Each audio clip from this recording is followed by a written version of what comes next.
Morning guys, we are on our way to the station where I am going to be, of course Joel, where we are going to be meeting either a van or a taxi to pick me up and take me to the airport so I can go on my helicopter ride, and these two are going quad biking. Yeah, quad biking.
Of the Glacier!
Hey guys, so I just got back from my helicopter ride and that was the most insane thing I've ever done in my life.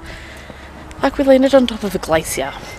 Like, just blows my mind. But yeah, it was worth every single cent. When I got back I stopped and had some Starbucks because I hadn't eaten yet because I was too nervous to eat before we went. And then I walked around for a bit and now I'm just walking back up to the apartment. Jazz and Joel are still out at their quad bikes and they probably will go out for lunch or something and then meet me back here and then we'll do something this afternoon. But I'm gonna go back, maybe have something to eat, like fruit or something, and start editing my videos.